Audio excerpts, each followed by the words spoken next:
बड़ी खबर इस वक्त आ रही है उत्तर प्रदेश से, जहां राजधानी लखनऊ में आईएएस अफसर चंद्रकला के घर पर सीबीआई की छापेमारी लगातार जारी है। आईएएस चंद्रकला के घर पर लगातार छापेमारी सीबीआई की। हमारे सहयोगी राजीव इस वक्त फोन लाइन पर मौजूद हैं। राजीव, आखिर किस आशंका के मद्देनजर ये छापेमारी हो रही है?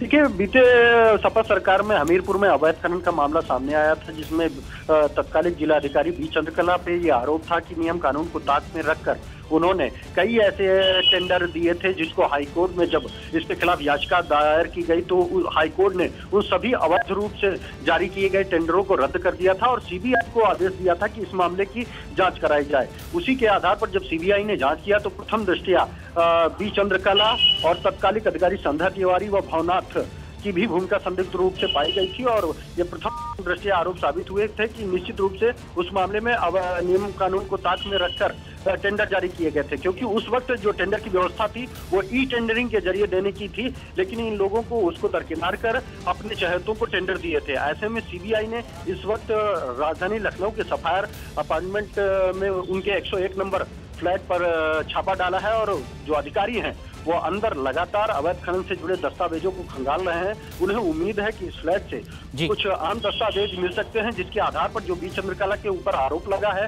अवैध खनन में शामिल होने का, उसकी पुष्टि हो सकती है। तो कुल मिलाकर अगर देखा जाए तो ये एक बड़ी छापेमारी है। ऐसे में अवैध खनन से जुड़े जो भी अधिकारी हैं उनमें हड़कंप मच गया है, क्योंकि अभी इस मामले में कई तमाम आईएएस अफसर, नेता और सफेद पोस्ट लोग शामिल रहे हैं। तो ये एक सीबीआई की बड़ी रेड मानी जा रही है। राजीव, लेकिन इस तरह का आरोप कुछ और अधिकारियों पर भी लगा था, लेकिन ये छापेमारी क्या सिर्फ चंद्रकला के ठिकानों पर ही हो रही है या उन आरोपी अधिकारियों पर भी?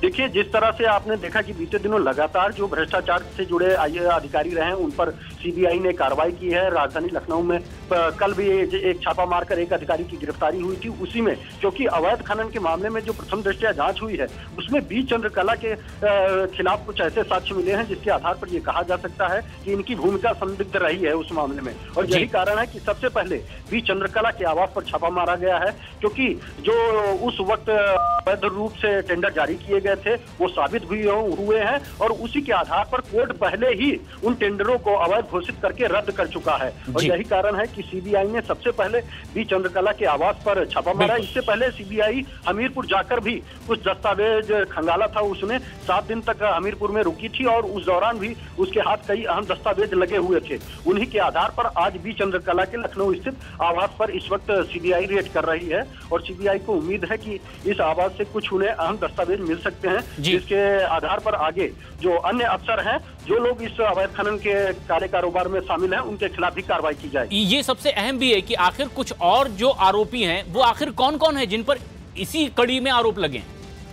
देखिए, अगर बात की जाए अवैध खनन के आरोप में तो जैसा कि आपको मालूम है कि तत्कालिक खनन मंत्री गायत्री प्रजापति पहले ही जेल में है और उसके साथ ही साथ शासन के साथ ही जो हमीरपुर में चाहे वो जिलाधिकारी संध्या तिवारी हो या भवनाथ रहे हो, उनके ऊपर भी अवैध रूप से पट्टा देने का आरोप है। तो ऐसे में उन लोगों के खिलाफ भी जांच की जा रही है, क्योंकि इनकी भूमिका सबसे पहले महत्वपूर्ण थी। तो सीबीआई को उम्मीद है कि अगर बी चंद्रकला के पास से कुछ अहम दस्तावेज मिलते हैं तो उसी के आधार पर अन्य अधिकारियों के यहाँ भी छापेमारी की जाएगी और उनसे भी पूछताछ की जा सकती है। अभी सूत्रों के हवाले से एक बड़ी खबर आ रही है कि सीबीआई इस मामले के बाद बी चंद्रकला से पूछताछ भी कर सकती है। शुक्रिया राजीव। तो उधर पहाड़ों पर लगातार बर्फबारी से पूरे उत्तर भारत में शीतलहर लगातार जारी। जम्मू कश्मीर में कल से हो रही लगातार बर्फबारी से श्रीनगर, राजौरी में बर्फ की चादर बिछी नजर आ रही है। चारों तरफ बर्फ ही बर्फ यहां दिखाई दे रही है। हिमाचल प्रदेश में भी कुछ ऐसे ही हालात दिखाई दे रहे हैं। लाहौल स्पीति और नारकंडा में भी बर्फ से ढके हुए इलाके नजर आ रहे हैं। उत्तराखंड में भी बर्फबारी की चेतावनी जारी कर दी गई है। श्रीनगर में देर रात बर्फबारी शुरू हो गई। बर्फबारी से घाटी में बर्फ की सफेद चादर बिछी नजर आने लगी। इलाके में कई रास्ते भी इसकी वजह से बंद हो गए, जबकि कई गाड़ियां बर्फ से ढकी हुई नजर आई जो रास्ते में ही थम गई। बर्फबारी की वजह से कुछ इलाकों में बिजली की सप्लाई में भी रुकावट हो रही है, जबकि कई जगह पानी की पाइपलाइन भी जम चुकी है। और ये तस्वीरें ये भी बयां करने के लिए काफी है कि जनजीवन पर इसका किस तरह से असर पड़ा है। लगातार बर्फबारी से सैलानी तो खुश हैं, लेकिन यातायात पर भी इसका बुरा असर पड़ा है। जो सैलानी रास्ते में हैं, उनकी गाड़ियां रास्ते में ही रुक गई है। लेकिन मुसीबतें लोगों की इसलिए भी बढ़ गई क्योंकि पाइप में बहता पानी भी जम चुका है। ऐसे में जबकि गाड़ियां रास्ते में थम गई है, बर्फ की वजह से यातायात भी बुरी तरह से प्रभावित हुआ है। जम्मू कश्मीर में कई अहम इलाकों में इसी तरह से बर्फबारी जारी है। श्रीनगर के साथ साथ सभी जगहों पे कल से लगातार बर्फबारी हुई और अगर श्रीनगर की बात करें तो यहाँ पे कल शाम से जो बर्फबारी है रुक रुक कर रात भर होती रही और अभी आप देख रहे हैं कि यहाँ पे बर्फ़ है कितनी जमा हो चुकी है और लोग यहाँ पे काफ़ी इस बर्फ़ को एंजॉय कर रहे हैं। और अगर हम बात करें जो यहाँ पे यंगस्टर्स है, कई यंगस्टर्स के लिए श्रीनगर में ये बर्फबारी ज़िंदगी की पहली बर्फबारी ऐसी है जो उन्होंने इतना बर्फ़ देखी होगी। और वही हमने जब बात की लोगों से तो उन्होंने ये कहा कि वो खुश है कि इस तरह की बर्फबारी हुई है क्योंकि आने वाले सीज़न के लिए ये काफ़ी फ़ायदेमंद है। अगर हम बात करें यहाँ पे जो गर्मियों के महीने में बिजली और पानी की प्रॉब्लम रहती है उससे छुटकारा मिल सकता है। जो अभी बर्फबारी अच्छी होती है क्योंकि पहाड़ों पे जब बर्फ़ गिरेगी तो वो काफ़ी देर तक जमी रहेगी और उसके बाद गर्मियों के महीने में यहाँ पे जो बिजली और पानी की प्रॉब्लम्स रहती है उससे दो चार नहीं होना पड़ेगा लोगों को। और वहीं अगर बात करें इस वक्त जो बर्फबारी हो रही है इस साल, हालांकि नवंबर के पहले हफ्ते में ही बर्फबारी हुई थी और जिसके बाद यहाँ पे टूरिस्ट का आना लगातार जारी है। और अब जबकि बर्फबारी अच्छी खासी हुई और गुलमर्ग की बात हम करें जो वर्ल्ड रिनाउंड स्की डेस्टिनेशन है वहाँ पे भी काफ़ी बर्फबारी हुई है और वहाँ स्की लवर जो है वो काफ़ी एंजॉय कर रहे हैं।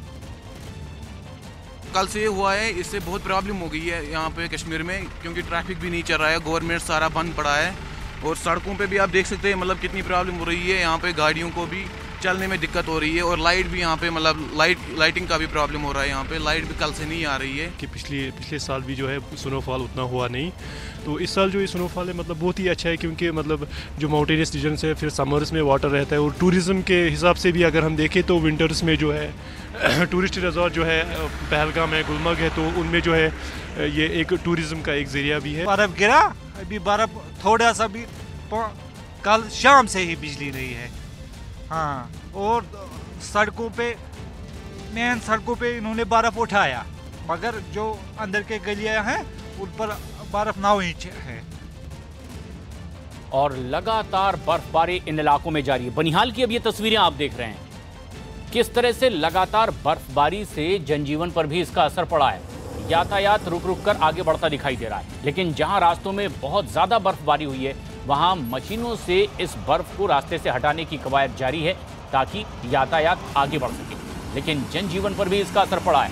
कई जगह पाइपलाइन पूरी तरीके से जम चुकी है। रास्ते में बर्फबारी की वजह से सैलानी भी कई जगह रास्ते में फंसे हुए हैं। जम्मू कश्मीर के बनिहाल की ये तस्वीरें आप देख रहे हैं जहां लगातार बर्फबारी हो रही है। जो गाड़ियां रास्ते में थी वो बर्फबारी की वजह से वहीं खड़ी हो चुकी हैं और आगे नहीं बढ़ पा रही। ऐसे में मशीनों के जरिए रास्ते से बर्फ को हटाने का काम जारी है। बनिहाल और श्रीनगर की ये तस्वीरें आप देख रहे हैं जहां लगातार बर्फबारी से जनजीवन पर इसका असर पड़ा। हालांकि इसी तरह के मौसम का लुत्फ उठाने के लिए बड़ी तादाद में सैलानी भी इन दिनों वहां पहुंचते हैं, लेकिन जो सैलानी रास्ते में हैं उनकी मुश्किलें भी बढ़ गई है क्योंकि गाड़ियां रास्ते में रुक चुकी हैं। बनिहाल में, श्रीनगर में दूर दूर तक नजारा कुछ इसी तरह से दिखाई दे रहा है।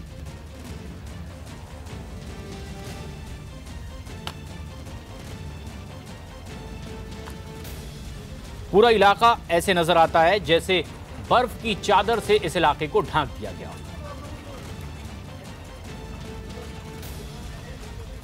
ऐसे में हिमाचल के लाहौल स्पीति में भी तस्वीरें कुछ इसी तरह से नजर आ रही है। भारी बर्फबारी से लोगों को मुश्किलों का सामना करना पड़ रहा है। स्पीति घाटी के केलोंग, कोकसर और दरचा में 1 फीट मोटी बर्फ की परत जम चुकी है।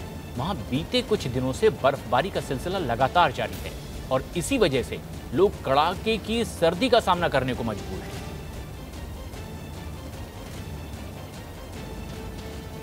केलोंग की ये तस्वीरें जहां पर पहाड़ बर्फ की चादर से ढके नजर आ रहे हैं। जनजीवन पर भी बुरा असर है। ऐसे में सैलानी तो इस जगह पहुंच रहे हैं, लेकिन स्थानीय लोगों को काफी मुश्किलों का सामना करना पड़ रहा है। किलोंग और कोकसर की ये तस्वीरें आप देख रहे हैं, जहां तकरीबन 1 फीट तक बर्फ जमी हुई थी और फिर इन्हें हटाने की कवायद जारी है।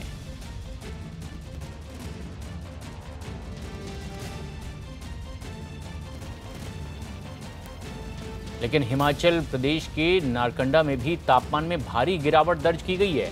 यहां पानी की सप्लाई वाली पाइपलाइन में पानी जम चुका है, बर्फ में तब्दील हो चुका है। असल में पहाड़ों में बहकर आने वाला पानी वहां टंकियों में जमा हो जाता है और फिर लोग उसे पीने के काम में लाते हैं। लेकिन तापमान शून्य से भी नीचे चले जाने की वजह से न केवल टंकियों का पानी जम गया है, बल्कि पहाड़ों से बहकर आने वाला पानी भी बर्फ बन चुका है। पानी के जम जाने की वजह से लोगों के सामने अब पीने के पानी की समस्या खड़ी हो गई है। टपकता हुआ पानी तक जम गया है और ऐसे में दूर दूर तक सफेद बर्फ की चादर नजर आ रही है। सबसे खास बात यह भी कि यहां बड़ी तादाद में लोग बर्फबारी का लुत्फ उठाने के लिए पहुंचते हैं, लेकिन तापमान बहुत ज्यादा नीचे गिरने से जनजीवन पर भी असर पड़ा है। लेकिन जम्मू कश्मीर के राजौरी में भी भारी बर्फबारी हो रही है। पहाड़ी इलाकों में चारों तरफ बर्फ ही बर्फ नजर आ रही है और रास्तों पर बर्फ की चादर बिछी दिखाई दे रही है। घरों और पेड़ पौधों के ऊपर भी बर्फ की मोटी मोटी परत जमी हुई है। रास्तों पर भी जबरदस्त बर्फबारी की वजह से यातायात पूरी तरीके से ठप नजर आ रहा है कई जगह। लेकिन बर्फबारी लगातार जारी है। जिन रास्तों से बर्फ हटाई जा रही है, कुछ ही देर बाद फिर एक बार बर्फबारी के बाद वो रास्ता मोटी बर्फ की चादर से ढका नजर आ रहा है। पेड़ पौधे, घर, गाड़ियां, सब कुछ बर्फ से ढका नजर आ रहा है। हिमाचल प्रदेश के मनाली में भी बर्फबारी हो रही है। मौसम की करवट के बाद पूरा मनाली शहर अब शीतलहर की चपेट में है। मनाली और आसपास बर्फबारी को देखने के लिए बड़ी संख्या में पर्यटक भी पहुंच रहे हैं। जो मनाली पहुंच चुके हैं वो परिवार सहित इस फिजा का लुत्फ उठा रहे हैं, लेकिन रास्ते में फंसे हुए कुछ सैलानी तकलीफ का भी सामना करना पड़ रहा है। वहीं हिमाचल प्रदेश के कुल्लू में भी बर्फबारी हो रही है। मौसम विभाग ने अगले 2 दिनों तक यहां बर्फबारी की चेतावनी जारी की है। जिला प्रशासन ने अलर्ट जारी कर दिया है। लोग अलाव जलाकर ठंड भगाने की कोशिश में लगे हुए हैं और ऊंचाई वाले क्षेत्रों में लोगों को एहतियात बरतने की सलाह दे दी गई है।